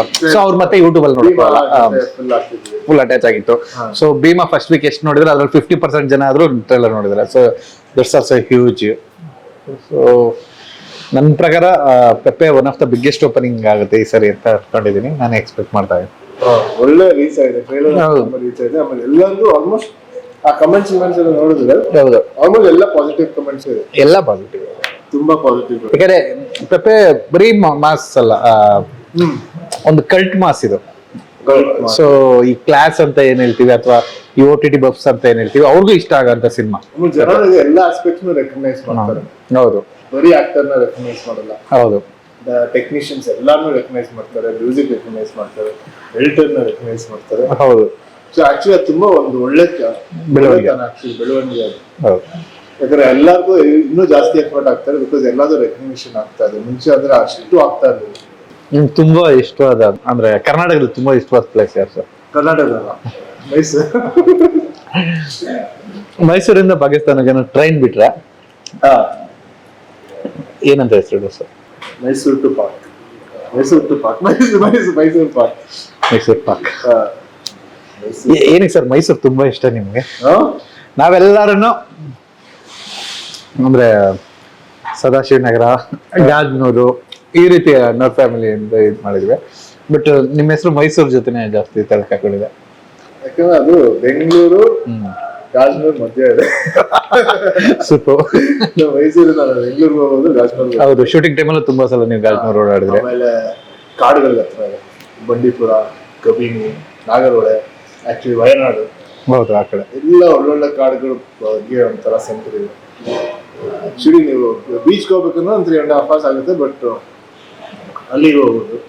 ಆಮೇಲೆ ನಂಗೆ ಇನ್ನೊಂದು ಏನಂದ್ರೆ ಚಿಕ್ಕ ವಯಸ್ಸಿಂದ ನಮ್ಗೆ ಹಾಲಿಡೇ ಅಲ್ಲೇ ಮೈಸೂರಿಗೆ ಕರ್ಕೊಂಡು ಹೋಗ್ತಾರೆ. ಅದ್ಮೇಲೆ ಮೈಸೂರ್ನ ಬರೀ ಆ ತರ ನೋಡಿ ಈ ಹಾಲಿಡೇ ಡೈಲಿ ಹಾಲಿಡೇ ಇದ್ದೀನಿ ಡೈಲಿ ಹಾಲಿಡೇ ಇದ್ದೀನಿ ಅಂತ ಒಂಥರ ಒಂದು ಫೀಲಿಂಗ್. ಸೊ ಅದಕ್ಕೆ ಮೈಸೂರು ಅಂತ ತುಂಬಾ ಇಷ್ಟ. ಆಮೇಲೆ ನಂಗೆ ಸಾಕಷ್ಟು ಜನ ಫ್ರೆಂಡ್ಸ್ ಇದ್ದಾರೆ. ನಂಗೆ ಅವಳೆಲ್ಲ ಕರೆಕ್ಟ್ ಇದೆ. ಟ್ರಾಫಿಕ್ ಎಷ್ಟು ಬೇಕಷ್ಟು ಟ್ರಾಫಿಕ್ ಇದೆ, ಜನ ಎಷ್ಟು ಬೇಕಷ್ಟು ಜನ ಇದ್ದಾರೆ, ಹೋಟ್ಲ್ಗಳು ಎಷ್ಟು ಬೇಕಷ್ಟು ಹೋಟ್ಲ್ ಇದೆ, ಕೆಫೆಸ್ ಎಲ್ಲ ತುಂಬಾ ಎಲ್ಲ ಒಂಥರ ರೈಟ್ ಅಮೌಂಟ್ ಅಲ್ಲಿ ಇದೆ. ಮೈಸೂರು ಮೇ ಬಿ ಕರ್ನಾಟಕದಲ್ಲಿ one of the best plan city. ಅವಾಗಲೇ ರಾಜರೆಲ್ಲರೂ ಅಷ್ಟು ವಿಶಾಲವಾದ ರಸ್ತೆ, ಮತ್ತೆ ಆ ಕಮಾನ್ಗಳು.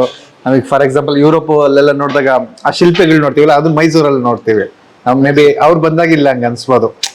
Beautiful heritage city. ನಂಗೆ ಅನ್ಸುತ್ತೆ ಆ ಕಲ್ಚರ್ ಕಾಣಿಸುತ್ತೆ. ಹೌದು, ಕನ್ನಡದ ಊರು, ಕರ್ನಾಟಕದ ಒಂದು ಊರು, ಮೈಸೂರು ಅಂದ್ರೆ ಒಂದು ಕಲ್ಚರ್ ಇದೆ, ಆ ಕಲ್ಚರ್ ಕಾಣಿಸುತ್ತೆ. ಬೆಂಗಳೂರು ಆ ಕಲ್ಚರ್ ಇದೆ. ಈಗ ಮಲ್ಲೇಶ್ವರಂ, ಜಯನಗರ ಅಲ್ಲೆಲ್ಲ ಇನ್ನು, ಬಟ್ ಓವರ್ ಆಲ್ ಎಷ್ಟೊಂದು ಆರ್ಗನೈಸೇಷನ್ ಆಗಿ ಎಲ್ಲ ಸಿಟಿಗಳು ಒಂದೇ ತರ ಆಗ್ಬಿಟ್ಟಿದೆ. ಆ ಡಿಫ್ರೆನ್ಸ್ ಕಾಣಿಸ್ತಾ ಇಲ್ಲ. ಮೈಸೂರಲ್ಲಿ ಇನ್ನೂ ಅದು ಉಳ್ಕೊಂಡು ಹೆಂಗಿದ್ರು ಬೆಂಗಳೂರು ಅಂದ್ರೆ. ಆಮೇಲೆ ಈಗಂತೂ ಮೈಸೂರು ಬೆಂಗಳೂರಿಗೆ ನೀವು ವೈಟ್ ಫೀಲ್ಡ್ ಇಂದ ಯಾರನ್ನೊಬ್ರು ಗಾಂಧಿನಗರದಲ್ಲಿ ಪ್ರೆಸ್ ಮೀಟ್ಗೆ ಈಗ ವೈಟ್ ಫೀಲ್ಡ್ ಇಂದ ಬಂದ್ರು, ನೀವು ಮೈಸೂರಿಂದ ಬಂದ್ರು ಸೇಮ್ ಟೈಮಿಂಗ್ ಬರ್ತಾರೆ. ಬೆಳಗ್ಗೆ ಟಿಫನ್ ಮಾಡ್ಕೊಂಡು ಬೆಂಗಳೂರಲ್ಲಿ ಮಧ್ಯಾಹ್ನ ಮೈಸೂರಲ್ಲಿ ಊಟ ಮಾಡ್ಬೋದು. ಫಿಲಮ್ಸ್ ಎಷ್ಟು ಇಷ್ಟನೋ ಅಷ್ಟೇ ಇಷ್ಟ ಕಾಡು ಪ್ರಾಣಿ ಪಕ್ಷಿ ಅಲ್ಲ, ತುಂಬಾ ಎಂಜಾಯ್ ಮಾಡಿ. ಜೇನುನೊಣ ಇಷ್ಟನಾ ಸರ್? ಬಿ ಆಕ್ಚುಲಿ ಬಿ ಬಗ್ಗೆ ಏನಂತಾರಂದ್ರೆ, ನೀವು ಗಾರ್ಡನ್ ಅಲ್ಲಿ ಬಿ ಆಗುತ್ತೆ. ಆಕ್ಚುಲಿ ನೀವು ಸುಮ್ಮನೆ ಅದನ್ನ ನಿಂತ್ಕೊಂಡು ನೋಡ್ಬೇಕಂತ. ಅದ್ ನೋಡಿದ್ರೆ ನಿಮ್ಗೆ ಒಂಥರ ಮೆಡಿಟೇಷನ್ ಫೀಲ್ ಸಿಗುತ್ತೆ. ಅದೆಷ್ಟು ಕಾರುತ್ತೆ, ಕಾರುತ್ತೆ ಎಲ್ಲ ಹೋಗುತ್ತೆ. ಸುಮ್ಮನೆ ನೋಡ್ತಾ ಇದ್ರೆ ಅದು ಮೆಡಿಟೇಟಿವ್ ಅಂತ. ನಾವು ಚಿಕ್ಕ ಹುಡುಗರಿದ್ದಾಗ ನಮ್ ಹೊಲದಲ್ಲಿ ಆ ಬಾಕ್ಸ್ ಅಲ್ಲಿ ಮಾಮೂಲಿ ಹೊಲದಲ್ಲಿ ಅವರೇ ಒಂದೊಂದು ಲೈನ್ ಅವರೇ ಕಾಳು ಗಿಡ ಹಾಕಿರೋರು. ಅವರೇ ಗಿಡ ನಾವು ಇಕ್ಕಿದ ಬೆಳೆ ಇರ್ತೀವಲ್ಲ, ಅವರೇ ಗಿಡ. ನಾನು ಈ ಕೆಳಗೆ ಅದಕ್ಕೆ ಹೋದಾಗ ಆ ಹೂವಿನ ಮೇಲೆ ಜೇನುನೊಣಗಳು ನೋಡ್ತಿದ್ದೆ ತುಂಬಾ. ನಾನು ಹೊಡಿತಿದ್ದೆ. ಹೊಡಿಬೇಕಾದ್ರೆ ಒಂದಷ್ಟು ಹೂವನ್ನ ಉದುರಿಸ್ತಿದ್ದೆ.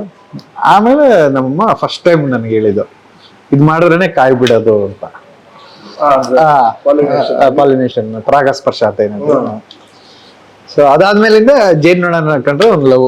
ಅಂದ್ರೆ ಎಷ್ಟು ಹೆಲ್ಪ್ ಮಾಡುತ್ತಲ್ಲ, ವಿತೌಟ್ ಇಲ್ದಿದ್ರೆ ಪ್ರತಿಯೊಂದು ಈ ಟೊಮೊಟೊ ಇದಾಗ್ಬೇಕು ಅಂದ್ರೆ ಪಾಲಿನೇಷನ್ ಪ್ರತಿಯೊಂದಕ್ಕೂ ಆಗ್ಬೇಕು. ಸೊ ಇಷ್ಟು ನ್ಯಾಚುರಲ್ ಕೆಲಸನ ನೇಚರಲ್ಲಿ ಮಾಡ್ಕೊಡುತ್ತೆ ಅಂದ್ರೆ ರೈತರಿಗೆ ದೊಡ್ಡ ಹೆಲ್ಪ್ ಅದು. ಇಲ್ದಿದ್ರೆ ವೆನಿಲನೋ ಏನೋ ಕೈಯಿಂದ ಮಾಡ್ಬೇಕು ಪಾಲಿನೇಷನ್. ಎಷ್ಟು ಮ್ಯಾನ್ ಪವರ್ ಕೇಳೋದು ಅಂದ್ರೆ ಆ ಟೈಮಲ್ಲಿ. ಅದಕ್ಕೊಂದು ಟೈಮಲ್ಲಿ ಬೆಲೆ ಬಂದಿತ್ತು. ಸೊ ಮಲೆನಾಡು ಇಲ್ಲೆಲ್ಲ ತುಂಬಾ ಬೆಳೆಯೋರು. ಪ್ರತಿಯೊಬ್ರು ಹೋಗಿ ಅವರು ಓನ್ ಹ್ಯಾಂಡ್ ಇಂದ ಮಾಡೋ ಸೆಲ್ಫ್ ಅಲ್ಲಿ ಮಾಡ್ಬೇಕಾಯ್ತು. ಅದು ತುಂಬಾ ಕಷ್ಟ ಆಯ್ತು. ಸೊ ಆ ರೀತಿ ರೈತರಿಗೊಂದು ದೊಡ್ಡ ಇದಂದ್ರೆ ಬಿ ದೇವ್ರೇ ಅದು. ಅಮೆರಿಕದಲ್ಲಿ ಏನಾದ್ರು ಅಮೆರಿಕದಲ್ಲಿ ಬಿ ಇರನ್ನ ಇಂಡಿಯನ್ಸ್ ಏನಂತ ಕರೀಬೋದು ಸರ್? ಹನಿ ಅಂದ್ರೆ ಹೆಂಡತಿ ಅಂತ, ಬಿ ಅಂದ್ರೆ ಹೆಂಡತಿ ಆಗ್ಬೋದು. USB. ನಿಮ್ ಪ್ರಕಾರ ಮಾಸ್ ಮತ್ತೆ ಕಲ್ಟ್ ಈ ಡೆಫಿನೇಷನ್ಸ್ ಗಳೇನು? ಅಂದ್ರೆ ಸೈಂಟಿಫಿಕ್ ಆಗಲ್ಲ, ಮಾಸ್ ಅಂದ್ರೆ ಮತ್ತೆ ಕಲ್ಟ್. ಮಾಸ್ ಅಂದ್ರೆ ಆ ಕ್ಷಣಕ್ಕೆ, ಆ ಪೀರಿಯಡ್ ಆಫ್ ಟೈಮ್ ಇದೆ ಎಂಜಾಯ್ ಮಾಡೋದು. ಕಲ್ಟ್ ಅಂದ್ರೆ ಅದನ್ನ ಎವರ್ಗ್ರೀನ್ ಆಗಿ ಯಾವಾಗ್ಲೂ ಎಂಜಾಯ್ ಮಾಡೋದು ಕಲ್ಟ್ ಅಂತ. ಈಗ ಓಮು ಕಲ್ಟ್, ಯಾಕಂದ್ರೆ ಅದು ಏನೇ ಮಾಸ್ ಸಿನಿಮಾ ಆದ್ರೂ ಇವಾಗ ನೋಡಿದ್ರು ಓಮ್ ಅವಾಗ ನೋಡಿದ್ವಿ ಅದ. ಬಟ್ ಮಾಸ್ ಸಿನಿಮಾಗಳು ಒಂದೊಂದು ಹೆಂಗಿರುತ್ತದೆ, ಸಖತ್ ಖುಷಿ ಕೊಡುತ್ತೆ, ಎಲ್ಲ ಕೊಡುತ್ತೆ, ಆ ಕ್ಷಣಕ್ಕೆ ಏನ್ ಬೇಕು ಅದ್ ಕೊಡುತ್ತೆ. ಬಟ್ ಒಂದು ನೆಕ್ಸ್ಟ್ ಇಯರ್ 1-2 years ಆದ್ಮೇಲೆ ಅದು ಸ್ವಲ್ಪ ಔಟ್ಡೇಟೆಡ್ ಆಗುತ್ತೆ. ಸೊ ಮಾಸು ಕಲ್ಟು ಆತರ ಅಂತ ಅನ್ಸುತ್ತೆ. ಕಲ್ಟ್ ಅಂದ್ರೆ ಒಂದು ಪಾತ್ರನ ಬ್ರೇಕ್ ಮಾಡಿರುತ್ತೆ ಯೂಶಲಿ. ಅಂದ್ರೆ ನಾವು ಆ ಟೈಮಲ್ಲಿ ನೋಡ್ತಿರಲ್ಲ ಅದನ್ನ. ಫಾರ್ ಎಕ್ಸಾಂಪಲ್ ಓಮ್ ಟೈಮಲ್ಲಿ ಕರೆಕ್ಟ್ ಒಬ್ರು ಹೀರೋರು ಎಲ್ಲಾದ್ರೂ ಒಳ್ಳೇದೇ ಮಾಡ್ಬೇಕು, ಅವ್ರನ್ನ ಸೇಫ್ ಮಾಡ್ಬೇಕು, ಆ ರೀತಿ ಇತ್ತು. ಬಟ್ ಯಾವಾಗ ನಾವು ಓಪನ್ ಸೀನ್ ಅಲ್ಲಿ ಒಂದು ಹುಡುಗಿನ ಕರ್ಕೊಂಬಂದು ಅವಳಿಗೆ ಟಾರ್ಚರ್ ಕೊಟ್ಟು ಅವ್ಳು ಸೀರಿಯಸ್ ಇಟ್ಕೊಂಡು ಒಂದು ಹೀರೋ ಎಂಟ್ರಿ ಆಯ್ತು, ಎಲ್ಲ ಜುಮ್ ಅನ್ಬಿಟ್ಟಿದೆ ನಮ್ಗೆಲ್ಲರಿಗೂ. ಸೊ ಅಂದ್ರೆ ಆ ರೀತಿ ಪಾತ್ ಬ್ರೇಕಿಂಗ್ ನ ಕಲ್ಟ್ ಬ್ರೇಕ್ ಮಾಡಿ ಕಲ್ಟ್. ಹೊಸ ನಾನ್ ನೋಡ್ದಂಗೆ ಇವೆರಡೂ ಅಡಕವಾಗಿದೆ ಪೆಪೆಲ್. ಕೆಲವು ಸೀನ್ಗಳು ಹೇಳೋ ಸ್ಟೈಲ್ ಇರ್ಬೋದು, ಅದಿರ್ಬೋದು, ಕಲ್ಟ್ ಇದೆ. ಕೆಲವು ಸೀನ್ ಅಫ್ಕೋರ್ಸ್ ಇಂಟ್ರೋ ಕ್ಲೈಮ್ಯಾಕ್ಸ್ ಇನ್ನು ಅಥೆಂಟಿಸಿಟಿ ರಿಯಲ್ ಇರುತ್ತೆ. ಹೌದು ಕಲ್ಟ್ ಸಿನಿಮಾಲಿ ತುಂಬಾ ರಿಯಲ್ ಲೈಫ್ ಹೌದು. ಸಿಚುವೇಶನ್ಸ್ So- ಆಮೇಲೆ ತುಂಬಾ ಹಾರ್ಶ್ ಆಗಿ ಆ ಸಿಚುವೇಶನ್ಸ್ ಹೌದು. ಹೆಂಗಿದೆ ಹಂಗೆ ಏನು ಕೋಟಿಂಗ್ ಮಾಡಿದ್ರೆ ಹೆಂಗಿದೆ ಹಂಗೆ ಹೇಳ್ತಾರೆ. ನಾನು ಹೀರೋ ಕ್ಯಾರೆಕ್ಟರೈಸೇಷನ್ ಪೆಪ್ಪಲ್ಲಿ ಫಸ್ಟ್ ಟೈಮ್ ನೋಡಿದ್ದೆ ಅನ್ಸುತ್ತೆ. ಅವನು ಅಂದ್ರೆ ಬಿಫೋರ್ ಬರಕ್ಕಿಂತ ಮುಂಚೆ ಅಂಗಡಿ ಇಟ್ಟಿರ್ತಾನಲ್ಲ, ಅಂಗಡಿ ಸೊ ರೀಸೆಂಟ್ ಅಥವಾ ಎಲ್ಲೂ ಯಾವ ಮೂವಿಲೂ ಆ ರೀತಿ ನೋಡಿರ್ಲಿಲ್ಲ. ಕರೆಕ್ಟ್. ಅಂದ್ರೆ ರಿಯಲ್ ಲೈಫ್ ತುಂಬಾ ಕನೆಕ್ಟ್ ಆಗುತ್ತೆ. ನಮ್ಗೆ ಆ ರೀತಿ ಫ್ರೆಂಡ್ಸ್ ಇರ್ತಾರೆ ಅಂಗಡಿ ಇಟ್ಕೊಂಡಿರೋನು ಆ ರೀತಿ. ಕರೆಕ್ಟ್. ಅದೇ ತರ ತುಂಬಾ ಚೆನ್ನಾಗಿ ತೋರಿಸಿದ್ರು. ಮತ್ತೆ ಆ ಫೈಟು ತುಂಬಾ ಚೆನ್ನಾಗಿದೆ. ಮೀಟ್ ತೊಡೆ ಪೀಸಲ್ಲಿ ಹೊಡಿಯೋದು. ಅದು ಮೀಟ್ ಅಂಗಡಿಯಲ್ಲಿ ಅದು ಬಿಸಿಲಲ್ಲೇ ಮಾಡಿದ್ದು ಒಂದೇ ಶೂಟಿಂಗ್. ಓಕೆ, ಇನ್ನೆಲ್ಲ ಆಲ್ಮೋಸ್ಟ್ ಕೂರ್ಗೆ ಅನ್ಸುತ್ತಲ್ಲ ಶೂಟಿಂಗ್? ಆಲ್ಮೋಸ್ಟ್ ಎಲ್ಲ ಕೂರ್ಗು. ಬೆಂಗಳೂರಲ್ಲಿ 2-3 ದಿನ ಮಾಡಿದ್ರು. ಓಕೆ. ಬಟ್ ಇಲ್ಲಾಂದ್ರೆ ಕೂರ್ಗು ಅಥವಾ ಮೈಸೂರು. ರಾಜಸ್ಥಾನಲ್ಲಿ ಒಂದು ಒಬ್ರು ಹೆಲಿಕಾಪ್ಟರ್ ಓಡಿಸೋರು ತುಂಬಾ ಚೆನ್ನಾಗಿ ಓಡಿಸ್ತಾರೆ, ಟೇಕ್ ಆಫ್ ಎಲ್ಲ ಮಾಡ್ತಾರೆ. ಇದು ಆಕ್ಚುಲಿ ಗೂಗಲ್ ಮಾಡಿದ್ರೆ ಹುಡುಗಿ ಅಂತ ಇತ್ತು. ನಾನು ಹೇಳಿದ್ರೆ ತಿರ್ಗಾ ನಮಗೆ ಬ್ಯಾಕ್ ಲಾಶ್ ಆಗುತ್ತೆ ಅನ್ಬಿಟ್ಟು ಒಬ್ರು ಹೋಗ್ತಾ ಇದೀವಿ. ಹುಡುಗಿ ಹೇಳಿದ್ರೆ ಸುಮ್ನೆ ಕನೆಕ್ಟ್ ಆಗುತ್ತೆ ಜೋಕ್ಗೆ. ಕಾಶ್ಮೀರ ಹೋಗ್ತಾರೆ. ರಾಜಸ್ಥಾನಲ್ಲಿ ತುಂಬಾ ಚೆನ್ನಾಗಿ ಅಲ್ಲೂ ಮಳೆಗಾಡಲ್ಲಿ ಬೆಟ್ಟ ಗುಡ್ಡಗಳಲ್ಲಿ ಅರಮನೆಗಳಲ್ಲಿ ಚೆನ್ನಾಗಿ ನುಗ್ಗಿಸ್ಕೊಂಡೆಲ್ಲ ಚೆನ್ನಾಗಿ ಓಡಿಸ್ತಾರೆ ಹೆಲಿಕಾಪ್ಟರ್. ಅದೇ ಕಾಶ್ಮೀರ್ಗೆ ಹೋದಾಗ ದಬಾಕ ಹೋಗ್ತಾರೆ. ಏನಕ್ಕೆ? ಕಾಶ್ಮೀರ ದಬಾಕ ಹೋಗ್ತಾರೆ. ರಾಜಸ್ಥಾನಲ್ಲಿ ಶೆಕೆ ಇರುತ್ತೆ, ಆದ್ರೂ ತುಂಬಾ ಚೆನ್ನಾಗಿ ಓಡಿಸ್ತಾರೆ ಹೆಲಿಕಾಪ್ಟರ್ನ. ಹೆಲಿಕಾಪ್ಟರ್ನ ಕಾಶ್ಮೀರ್ಗೆ ಹೋಗಿ ದಬಾಕ. ಇದೆಲ್ಲ ಬ್ರೈನ್ಲೆಸ್. ಅವರು ಜಾಸ್ತಿ ಚಳಿ ಆಗ್ತಿದೆ ಅಂತ ಫ್ಯಾನ್ ಆಫ್ ಮಾಡ್ತಾರೆ. ಇದು ಲಾಕ್ಡೌನ್ ಸಿನಿಮಾ, ಅಂದ್ರೆ ಲಾಕ್ಡೌನ್ ಟಚ್ ಆಗಿದೆ. ನಮ್ ಲೈಫಲ್ಲಿ ಹೇಗೆ ಕ್ರಿಸ್ತ ಪೂರ್ವ ಅಂತ ಇದೆಯೋ, ನಮ್ ಲೈಫಲ್ಲಿ ಲಾಕ್ಡೌನ್ ಇದೆ. ಎಸ್ಪೆಷಲಿ ಫಿಲಮ್ ನಾವು ಮಾತಾಡ್ತೀವಿ, ಅದು ಲಾಕ್ಡೌನ್ ಬಿಫೋರ್ ಲಾಕ್ಡೌನ್ ಆಫ್ಟರ್ ಅಥವಾ ಬಿಸ್ನೆಸ್ ಇರೋದು ಏನೋ ಒಂದು ಇದು ಲಾಕ್ಡೌನ್ ಮಧ್ಯೆ ಸಿಗಾಕೊಂಡಿತ್ತು ಅನ್ಸುತ್ತಲ್ಲ. ಇದು ಲಾಕ್ಡೌನ್ ಅಂದ್ರೆ ಫಸ್ಟ್ ಲಾಕ್ಡೌನ್ ಆದ್ಮೇಲೆ ಸ್ಟಾರ್ಟ್ ಮಾಡಿದ್ದು. ಫಸ್ಟ್ ಲಾಕ್ಡೌನ್ ಆದ್ಮೇಲೆ ಸ್ಟಾರ್ಟ್ ಮಾಡಿದ್ದು. ಆಮೇಲೆ ಸೆಕೆಂಡ್ ಲಾಕ್ಡೌನ್ ಟೈಮಲ್ಲಿ ಒಂಚೂರು ಸ್ಟಾಪ್ ಆಗಿತ್ತು ಒಂದ್ ಸ್ವಲ್ಪ ದಿನ. ಎಲ್ಲ ಪಿಕ್ಚರ್ ಹೆಂಗ್ ಮಾಡ್ತಾರೆ ಅದೇ ತರ. ಆಮೇಲೆ ಇದು ಇನ್ನೊಂದೇನಂದ್ರೆ ರೈನಿ ಸೀಸನ್ ಅಲ್ಲಿ ಒಂಚೂರು ಬೇಕಾಯ್ತು. ಸೊ ಅದಕ್ಕೆ ಒಂದಷ್ಟು ವರ್ಷ ವೇಟ್ ಮಾಡ್ಬೇಕಾಗಿತ್ತು.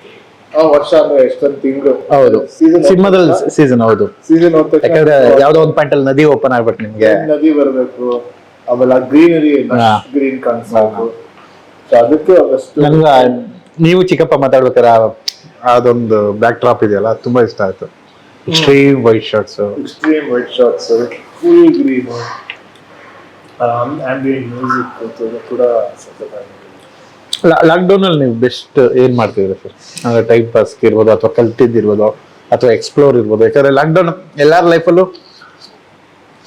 ಕೆಲವ್ರಿಗೆ ಅಫ್ಕೋರ್ಸ್ ಪಾಪ ಅಂದ್ರೆ ನೆಗೆಟಿವಿಟಿ ಪರಿಗಣಿಸ್ತು. ಇನ್ನೊಂದಷ್ಟು ಜನಕ್ಕೆ ಅಂದ್ರೆ ಆ ಟೈಮ್ ಬೇಕಿತ್ತು, ಅವ್ರ ಲೈಫಲ್ಲಿ ಆ ಸ್ಪೇಸ್ ಬೇಕಿತ್ತು, ಅವ್ರನ್ನ ಎಕ್ಸ್ಪ್ಲೋರ್ ಮಾಡ್ಕೊಂಡು. ಲಾಕ್ಡೌನ್ ಅದು ಆಕ್ಚುಲಿ ಒಂದೇ ಇರೋದು, ಕರೆಕ್ಟ್ ತುಂಬಾ ಜನಕ್ಕೆ ಇದಾಗಿದೆ. ನನ್ಗೇನಂದ್ರೆ ನನ್ಗೆ ಚಿಕ್ಕಮ್ಮನ ಜೊತೆ ತುಂಬಾ ಟೈಮ್ ಸ್ಪೆಂಡ್ ಮಾಡ್ತೀನಿ ಆ ಟೈಮಲ್ಲಿ. ಸೊ ಅದೊಂದು ತುಂಬಾ ತುಂಬಾ ಖುಷಿ ಆಗುತ್ತೆ. ಇಲ್ಲಾಂದ್ರೆ ಜಾಸ್ತಿ ಫ್ಯಾಮಿಲಿ ಜೊತೆ ಒಂದಷ್ಟು ಟೈಮ್ ಸ್ಪೆಂಡ್ ಮಾಡಿದೆ, ಒಂದಷ್ಟು ಪೇಷನ್ಸ್ ಮೊದಲೇ ಇತ್ತು, ಬಟ್ ಇನ್ನೊಂದಷ್ಟು ಪೇಷನ್ಸ್ ಕಲ್ತ್ಕೊಬೋದು. ಆಮೇಲೆ ಕಂಟೆಂಟ್ ಆಗ್ಬೋದು ಅನ್ಸುತ್ತೆ. ಆ ಲಾಕ್ಡೌನ್ ಆದ್ಮೇಲೆ ಎಲ್ಲರೂ ನಮಗಂತೂ ಮೋರ್ ಕಂಟೆಂಟ್ ಫೀಲ್ ಬಂತು. ಆಮೇಲೆ ಪ್ರೆಸೆಂಟ್ ಅಲ್ಲಿ ಇರ್ಬೇಕು ಅನ್ನೋದು ಜಾಸ್ತಿ ಒಂದಾಗಿದೆ. ಜೊತೆಗಾತಿ ಬಗ್ಗೆ ಹೇಗೆ ಎಕ್ಸ್ಪ್ಲೈನ್ ಮಾಡ್ತೀರಾ ಸರ್? ಅಂದ್ರೆ ಗೆಳತಿ, ಪ್ರೇಯಸಿ, ಹೆಂಡತಿ ಈ ರೀತಿ ಏನಾದ್ರೂ ಆಗಿರೋದು. ಜೊತೆಗಾತಿ ಅಂದ್ರೆ ಲೈಫ್ ಪಾರ್ಟ್ನರ್ ಹೇಗಿರ್ಬೇಕು, ಹೇಗೆ ಅಂತ? ನಮ್ಮನ್ನ ಫುಲ್ ಆಗಿ ಎಕ್ಸೆಪ್ಟ್ ಮಾಡ್ಬೇಕು, ಅವ್ರನ್ನ ನಾವು ಫುಲ್ ಎಕ್ಸೆಪ್ಟ್ ಮಾಡ್ಬೇಕು. ಅಲ್ಲಿ ಇಲ್ಲಿ ಒಂದಿಷ್ಟು ಕ್ಲಾಶ್ಗಳಾಗುತ್ತೆ, ಒಂದಷ್ಟು ಬೇಸರ ಆಗುತ್ತೆ. ಆಮೇಲೆ ಅದು ನಾರ್ಮಲ್, ಅದನ್ನ ದೊಡ್ಡದಾಗಿ ಇದು ಮಾಡ್ಕೊಬೇಕು. ಅದು ಹಾಗೆ ಆಗುತ್ತೆ. ಆ ಟೈಮಲ್ಲಿ ಅದು ಪಾಸ್ ಆಗುತ್ತೆ. ಹೌದು, ಅದಾಗದಿದ್ರೆ ಫೇಕ್ ಆಗ್ಬಿಡುತ್ತೆ. ಅದಾಗದಿದ್ರೆ ಎಲ್ಲ ಕರೆಕ್ಟ್ ಆಗಿದ್ರೆ ಏನೋ ಪ್ರಾಬ್ಲಮ್ ಅಂತ ಅನ್ಸುತ್ತೆ. ಬಟ್ ಅಕ್ಸೆಪ್ಟೆನ್ಸ್ ಇರಬೇಕು, ಕಂಪ್ಲೀಟ್ ಅಕ್ಸೆಪ್ಟೆನ್ಸ್. ಆಮೇಲೆ ಫ್ರೀಡಮ್, ಇಬ್ರಿಗೂ ಆ ಫ್ರೀಡಮ್ ಇರಬೇಕು. ಎಲ್ಲಿಗೂ ರೆಸ್ಟ್ರಿಕ್ಷನ್ಸ್ ಮಾಡಬಾರ್ದು. ನಿಮ್ ಲೈಫ್ ಹಿಂಗೆ ಲೀಡ್ ಮಾಡ್ಬೇಕಂತ ಒಬ್ರಿಗೆ ಆಕ್ಚುಲಿ ಬೇರೆ ಯಾರಿಗೂ ಹೇಳಕ್ ಪಾರ್ಟ್ನರ್ಗೆ ಬಿಡಿದ್ವಿ, ಯಾರಿಗೂ ನಾವು ಹೇಳೋ ಹಕ್ಕೆ ಇಲ್ಲ. ನೀವ್ ಹೆಂಗಿರ್ಬೇಕು ಹಂಗಿರ್ಬೇಕು, ನೀನ್ ಹಿಂಗಿದ್ಯಾ, ನನ್ಗೆ ಅದಿಷ್ಟ, ನಿನ್ ಜೊತೆ ಇರ್ತೀನಿ ಅಂತ ಹೇಳ್ಬೇಕು. ಓಕೆ, ತುಂಬಾ ಚೆನ್ನಾಗಿತ್ತು. ನೀವು ನೆಕ್ಸ್ಟ್ ಒಂದು ಸಿನಿಮಾ ಯಾವಾಗ ಸರ್? ಆಕ್ಚುಲಿ ಮಾತುಕತೆಯಲ್ಲಿ ಇದೀವಿ, ನಿಮ್ಮ ಶಿವ ಸರ್ ಜೊತೆ ನಾವು ಇಬ್ರು ಟಚ್ ಅಲ್ಲಿ ಇದೀವಿ. ಬಟ್ ಪೆಪೆ ರಿಸಲ್ಟ್ ನಾನು ನೋಡ್ತಾ ಇದ್ದೀನಿ. ಅಂದ್ರೆ ಅವಾಗ ನನಗೆ ಅಂದ್ರೆ ಯಾವ ಸಬ್ಜೆಕ್ಟ್ ಚೂಸ್ ಮಾಡ್ಲಿ ಅಂತ 2-3 ಇದೆ ನಾನು ಅನ್ಕೊಂತಾ ಇರೋದು. ಅಫ್ಕೋರ್ಸ್ ನನ್ನ ರಾಮ್ ಕಮ್ ನನ್ನ ಫೇವ್ರೇಟ್, ಬಟ್ ಪೆಪೆ ತುಂಬಾ ಚೆನ್ನಾಗಾಗುತ್ತೆ. ಆದ್ರೆ ನಾನು ಒಂಚೂರು ಆ ಸರ್ಕಲ್ ಟಚ್ ಮಾಡೋಲ್ಲ ಅಂತ ನೋಡ್ತಾ ಇದ್ದೀನಿ.